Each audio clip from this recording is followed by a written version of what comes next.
पिता और पुत्र और पवित्र आत्मा के नाम पर आमीन। आप सभी को आज का एक पुण्य दिन का सभी शुभकामनाएं अता करता हूँ। आप सभी को हैप्पी ईस्टर। पुनर्जीवित यीशु का आशीष और कृपा भी आप सभी को प्राप्त हो, ये हमारा कामना है।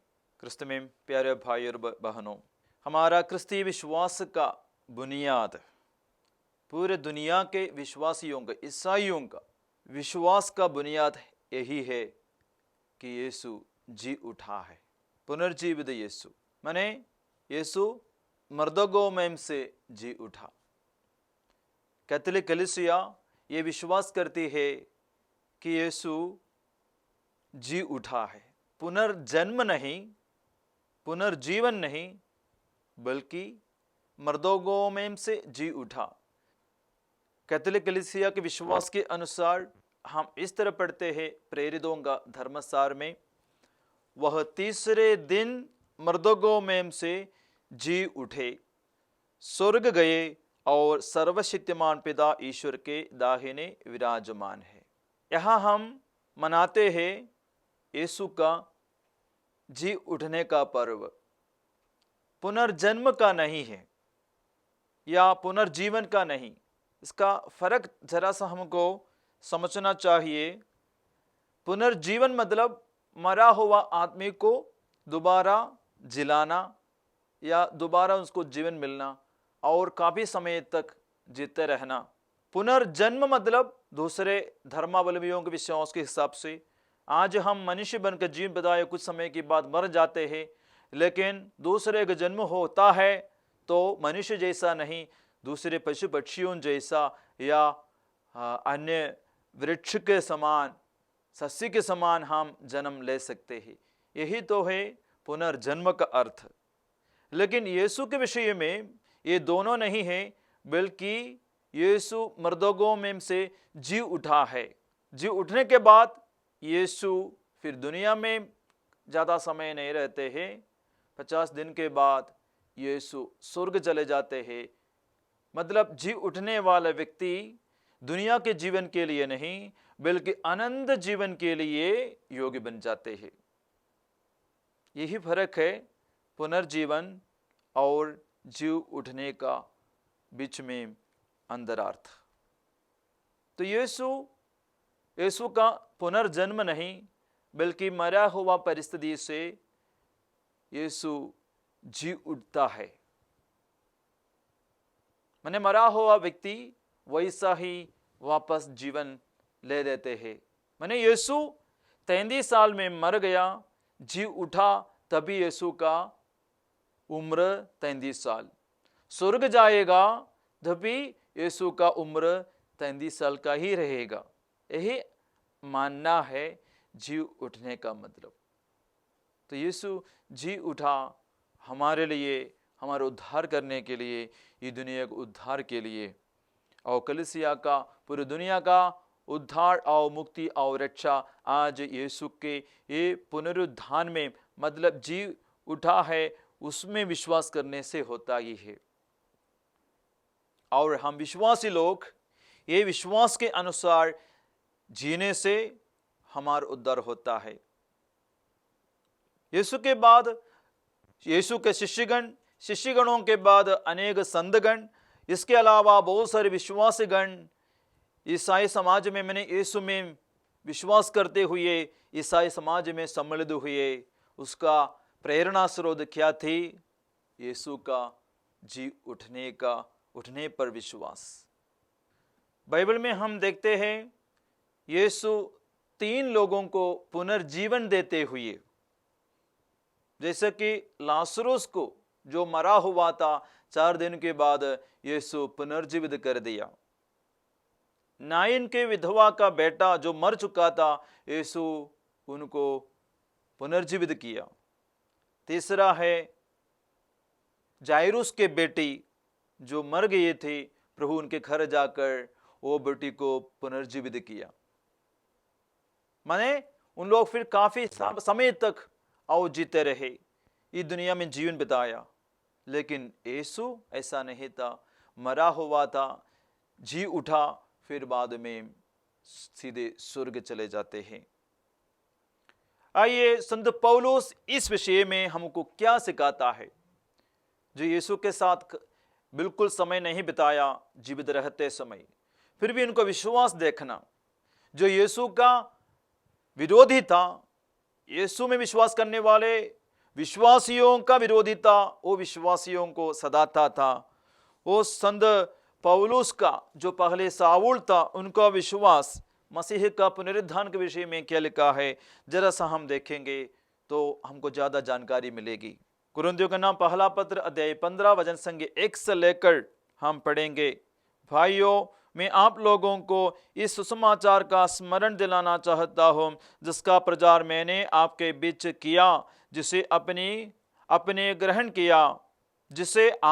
ग्रहण किया, जिसमें आप दृढ़ बने हुए हैं, और यदि आप इसे उसी रूप में बनाए रखेंगे जिस रूप में मैंने उसे आपको सुनाया, तो उसके द्वारा आपको मुक्ति मिलेगी, नहीं तो आपका विश्वास व्यर्थ होगा।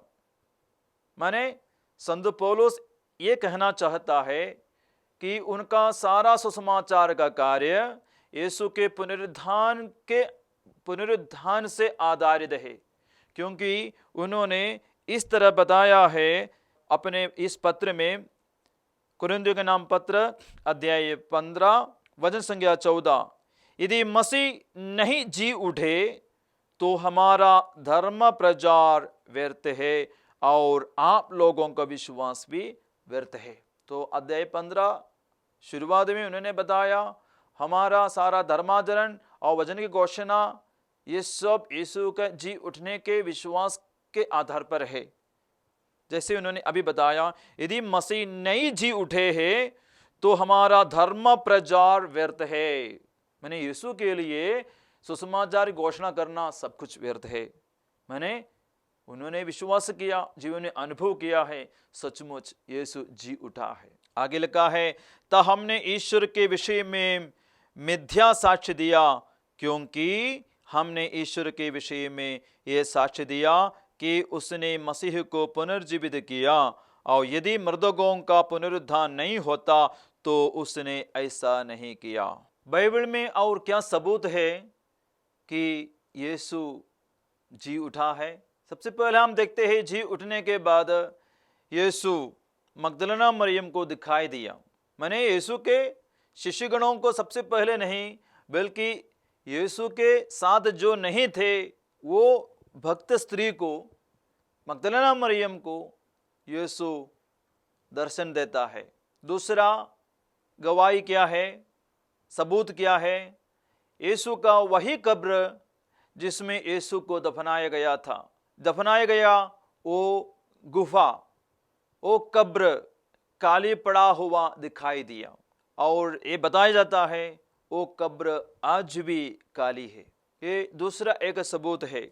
तीसरा सबूत यही है, संत पौलुस ये लिखा है कुरिन्थियों के नाम पहला पत्र अध्याय 15 अध्याय वचन संख्या 3 से लेकर, मैंने आप लोगों को मुख्य रूप से वही शिक्षा सुनाई जो मुझे मिली थी, और वह इस प्रकार है, मसीह हमारे पापों के प्रायश्चित के लिए मरे, जैसा कि धर्म ग्रंथ में लिखा है, वह कब्र में रखे गए और तीसरे दिन जी उठे, जैसा कि धर्म ग्रंथ में लिखा है, वह कैफस को और बाद में 12 को दिखाई दिए।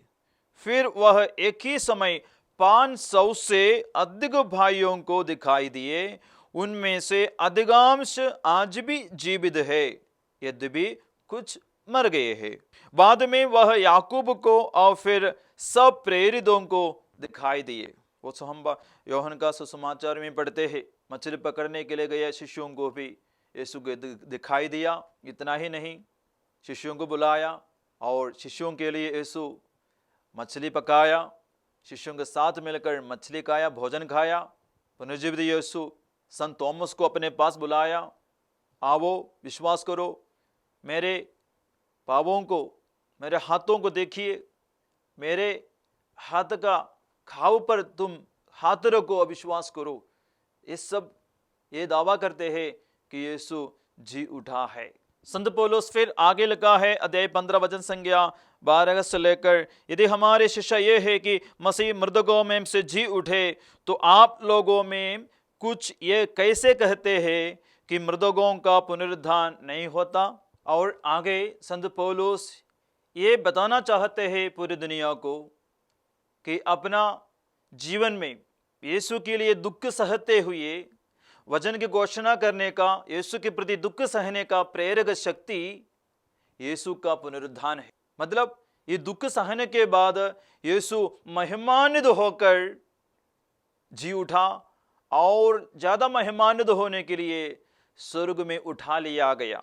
मतलब यीशु के समान हमको दुख सहना ही पड़े, वो सब थोड़ा समय के लिए है, लेकिन आने वाला समय हमारे लिए महिमामय दिन है, पुनर्जीवन है, हमारे लिए आनंद जीवन है। ये संत पौलुस हमें याद दिलाना चाहता है। तो बाकी सब शिष्यों को यीशु के लिए दुख सहते हुए वचन की घोषणा करने में दूर दूर जाकर बिना डर वचन की घोषणा करने के लिए जो प्रेरणा मिलता है, वो सब यीशु का जी उठने से है। नहीं तो माने ये पुनरुत्थान अगर नहीं होता, महिमा में जीवन मृत्यु के बाद अगर नहीं होता, शिष्यगण भी एक काम के लिए माने यीशु के लिए दुख सहना, वचन की घोषणा करना, इसके लिए तैयार नहीं होते। इस वक्त हम संत पौलुस के विषय में और गहराई से हम समझे। संत पौलुस यीशु का एक शत्रु ही था। यीशु के बाद भी यीशु में विश्वास करने वाले ईसाइयों को सताने में, सजा देने में, मार डालने में, जेल में डालवाने में आगे खड़ा था। माने एकदम नंबर 1 शत्रु था सावुल, माने पौलुस। उस पौलुस यीशु के लिए प्रचारक कैसे बना?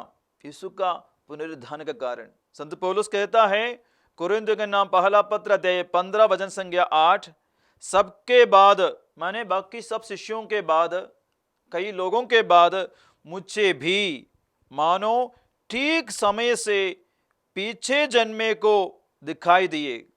मैं प्रेरितों में सबसे छोटा हूं, माने बाद में वो आया है। सच पूछिए तो मैं प्रेरित कहलाने योग भी नहीं। कारण क्या है? वो प्रेरितों को, ईसाइयों को, विश्वासियों को सताते थे। जैसे लिखा है, क्योंकि मैंने ईश्वर की कलीसिया पर अत्याचार किया है। माने इतना बड़ा शत्रु था, फिर भी अभी यीशु के लिए मित्र बन गया, यीशु का प्रचारक बन गया। ईसाई विश्वास को प्रचार करने में सबसे आगे है। बाकी शिष्य लोग जितना प्रेरिताई कार्य किया उससे 2-3 गुना ज्यादा प्रेरिताई कार्य पौलुस ने किया। उसके लिए प्रेरणा स्रोत क्या है? पुनर्जीवित यीशु। मरा हुआ यीशु नहीं, पुनर्जीवित यीशु। दमास्कस की ओर जा रहे थे जब ईसाइयों को सताने के लिए, तो वो रास्ते में यीशु का दर्शन मिला, अनुभव मिला। घोड़े के ऊपर से वो गिर गया। उसी समय से वो यीशु का शिष्य बन जाते हैं, यीशु में विश्वास करते हैं। उसी समय से यीशु को ढूंढ रहे हैं। यीशु के प्रति विश्वास करने वाले लोगों का विश्वास कैसे हुआ है? इतना सताया गया यीशु के प्रति, वे इतना विश्वासी कैसे बन गए? इतना सजा देने के बावजूद भी ये विश्वासी लोग ईसाई विश्वास क्यों स्वीकार किए? ये सब उनके लिए दोबारा सोचने के लिए, यीशु में जुड़ने के लिए, यीशु का शिष्य बनने के लिए, एक अच्छा ईसाई बनने के लिए प्रेरणा स्रोत बन गया। मैंने यीशु जी उठा है।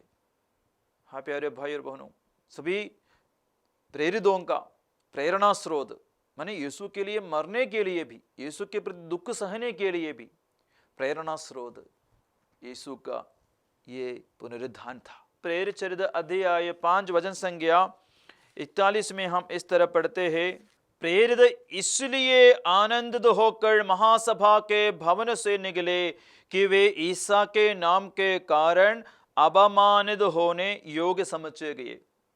देखिए, पेत्रुस, पौलुस, योहन, याकूब जैसे शिष्यगण यीशु के लिए दुख भोगने के लिए तक तैयार हुए, माने मरने के लिए तक तैयार हुए, क्योंकि यीशु जी उठा है। यीशु के समान भी क्रूस में मारे गए, लेकिन उल्टा। पेत्रुस 12 में 5 जन क्रूस मरण स्वीकार किया, मैंने उनको क्रूस मरण दिलाया। बाकी लोग अलग अलग तरीके से मारा गया, मैंने वे भी अपने मृत्यु से भागे नहीं, यीशु के समान सधैर्य मृत्यु को अपनाया। कारण क्या है? यीशु का पुनरुत्थान। क्योंकि उन लोग पुनर्जीवित यीशु को देखा, बाद में यीशु का महिमा देखा। दुख सहन जीवन का एक सच्चाई है, हमारा साथ है, इसलिए दुख सहन हमको मिलेगा। पीड़ा सहन हमारे जीवन को अटैक करते रहेंगे, हमको चिंताजनक परिस्थिति में पहुंच जाएगा, हमको डराएगा। लेकिन यीशु का महिमा, यीशु का जी उठना, जैसे शिष्यों को प्रेरणा दिया और जीने का और अच्छा काम करने का, दुख सहने का, वह हमको भी प्रेरणा प्रदान करे आज का ईस्टर मनाते समय। क्योंकि हम भी अपने प्रतिदिन का जीवन में कुछ न कुछ दुख तकलीफ को सामना करते ही है, बोझ उठाते जीवन जी रहे हैं। ऐसे एक दिन भी नहीं होगा कि हम बिना दुख संकट जीवन बता सकते हैं। माने कुछ न कुछ दुख तकलीफ हमारे जीवन में आ जाते हैं, परेशानी आ जाती है। लेकिन याद रखना, थोड़ा समय का दुख तकलीफों के बाद हमको बड़ी महिमा प्राप्त होगी।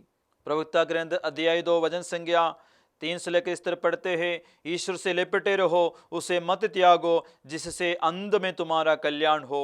जो कुछ तुम पर बीतेगा उसे स्वीकार करो, तथा दुख उस विपत्ति में धीर बने रहो, क्योंकि अग्नि में स्वर्ण की परख होती है। और दीनहीनता की घड़िया में ईश्वर के कृपा पात्रों की ईश्वर पर निर्भर रहो, और वह तुम्हारी सहायता करेगा। प्रभु के भरोसे सन्मार्ग पर आगे बढ़ते जाओ। क्रिस्त में प्यारे भाई और बहनों, अंत में हम यीशु के लिए शहीद हुए अनेक संतों के विषय में हम जानते हैं। ऐसे कई संत लोग यीशु के लिए दुख सहने के लिए मरने के लिए तैयार हुए। क्यों इतना सारा संतगण सहते हुए मर गया? अभी कलीसिया में 2000 से ज्यादा संतगण हैं, उसमें अधिकतर संतगण दुख सहते हुए, शहीद होते हुए बहुत क्रूर तरीके से मारे गए हैं। बहुत कम लोग बिना सहते हुए मरे हैं। संत लॉरेंस, जिनका हत्या इस तरह किया गया जैसे कि राजा ये आज्ञा दिलाया कि उनको गर्म किया गया, वो पत्थर में उसको भूंज कर मार डालो बोलते हुए। उनको बड़ा पत्थर के ऊपर रखा, नीचे आग जलाया, और इतना आग में वो भूंजता गया, जलता गया। पास आए, सेना को बोला, एक साइड पक गया, अभी पलट दो मुझे। माने यीशु के समान बुराई ना बोलते हुए, बल्कि यीशु के लिए सहते हुए मरने के लिए तैयार हुए। ऐसे संतों को हम कलीसिया में देख सकते हैं। संत मार्कुस, जिसने यीशु का ये सुसमाचार लिखा है, उसका हत्या कैसे किया गया? जैसे सुसमाचार घोषणा करता रहा, राजा उनको पकड़कर घोड़ा गाड़ी में बंधवाया और गाड़ी को चलाने के लिए बोला गया। जैसे ही बंधा हुआ, मार्कुस रास्ते में कसीटते चलता गया। अंत में वो सारा शरीर धीरे धीरे कदम होता गया, जमीन में कसीटता गया है, तो हमको मालूम है धीरे धीरे कदम होता जाएगा। इस तरीके से मार्कुस मारा गया। किसके लिए? यीशु के लिए। किस भरोसे के साथ?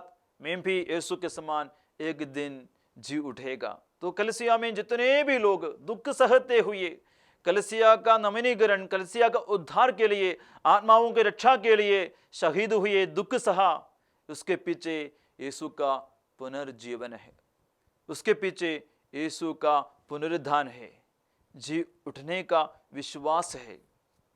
हाँ प्यारे भाई और बहनों, इन संत लोग हमारे लिए उत्तम नमूना है, हमारे लिए प्रेरणा स्रोत है कि हम भी यीशु के समान दुख सहने का वक्त आएगा। ये निराश नहीं हुए लोगों के समान।